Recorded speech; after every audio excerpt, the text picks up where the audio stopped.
అందుకే పూర్వం ఒక పద్ధతి ఉంది, మీకు తెలుసు, సముద్రం దాటడానికి వీలు లేదని. సముద్రం దాటితే పాపం అనేవారు. ఎందుకన్నారంటే విదేశాలకు ఎవరు వెళ్ళొద్దని.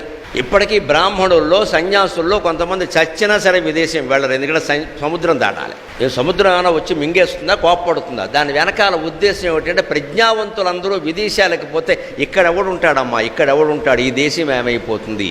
ఆ దేశభక్తితో ఋషుల నిబంధన ఏర్పాటు చేశారు. అంతకంటే దేశభక్తి మనకి ఇవాళ అదేం అక్కల, సంపాదించుకోవడమే కావాలంతే. అంచేది ఎవరైనా సరే మా వాళ్ళు విదేశాల్లో ఉన్న అంత దరిద్రం ఏమొచ్చింది అన్నాడు వెంటనే, అంతే.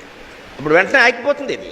అవునా, మా వాడికి ఏమిటో ఎంత ప్రయత్నించినా వీసా రావట్లా, ఇలా మాట నువ్వు అన్నావంటే అది ఇంకా పెరుగుతుంది. ఇక్కడ ఇండియాలో అన్ఎంప్లాయ్మెంట్ ఎక్స్చేంజ్ల ముందు ఉండేవాళ్ళకంటే అమెరికన్ వీసా ఆఫీసుల ముందు ఉండే క్యూ ఎక్కువ అవుతుంది. ఎందుకు ఎక్కువ అవుతుందంటే విదేశీ వ్యామోహం. పోనీ దీనివల్ల మనం ఏమైనా బాగుపడ్డామా? వాళ్ళ తిండి, వాళ్ళ పిజ్జాలు, వాళ్ళ బర్గర్లు, వాళ్ళ వేషాలు, వాళ్ళ జీన్స్ ప్యాంట్లు, వాళ్ళ టీషర్ట్లు, వాళ్ళ అర్ధనగ్న వేషాలు సమస్తం రావడమే కాకుండా వాళ్ళ విడాకులు కూడా మనకు వచ్చాయి ఇక్కడికి.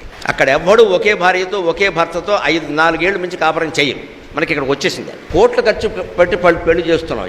ఎన్నేళ్ళు కాపురం చేస్తారో తెలియదు. కనీసం కోటికి ఒక ఏడాది కాపురం చేసినా చాలు, అది కూడా కుదరదు. పెళ్ళి అయింది మొదలు గొడవలే, ఈ తల్లికి ఫోనే ఆ తల్లికి ఫోనే, మధ్యలో వీళ్ళిద్దరు కూడా కొట్టేసుకోవడం, రామరావణ యుద్ధం. ఎందుకు వస్తుంది ఇది? మొత్తం విదేశీ సంస్కృతి వచ్చింది. ఆ తిండి, ఆ వేషం అన్నీ ఉన్నాక ఆ ఆలోచనలే ఉంటాయండి. కుక్క తినే తిండి మనం తింటే కుక్కలాగే ఆలోచిస్తాం, ఏనుగు తినే తిండి తింటే ఏనుగులాగే ఆలోచిస్తాం. అంత సంబంధం ఉంటుంది. తప్పనిసరి కొంతమంది వెళ్ళచ్చు. ఆ వెళ్ళిన వాళ్ళు కూడా చాలా బాధపడుతున్నారు తెలుసా.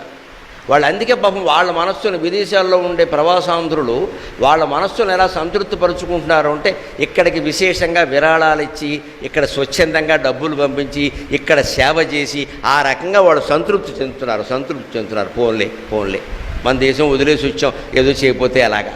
అలా నిజంగా పాపానికి అడిగేసుకోవడమే, అంతే. ఏం చేస్తాం? అంచేది ఇక్కడ ఉంటే ఎలా ఉండాలంటే 9 గంటల వరకు ధార్మిక కార్యక్రమాలు, జపం చేసుకో, స్తోత్రం చేసుకో, అనుష్ఠానం చేసుకో. తర్వాత ఉద్యోగానికో, వ్యవసాయానికో, వ్యాపారానికో వెడతాంగా. అందుకే ధనం మధ్యే ఉదయం 10 నుంచి సాయంత్రం 4 వరకు చేసుకో, వ్యాపారమో వృత్తో చేసుకో, అంతవరకే చెయ్యాలి. ఇవాళ సాఫ్ట్వేర్ ఉద్యోగాలు వచ్చాక గమనించండి, అసలు ఉద్యోగం మొదలయ్యేదే 12ంటికి, వీడు గదిలోంచి బయటకు వచ్చేది రాత్రి 2ంటికి. పగలు దండగా, రాత్రి దండగా. నన్ను మన్నింతురుగాక. సంతానం కలక్కపోవడానికి ఇదో ప్రధాన కారణం అండి.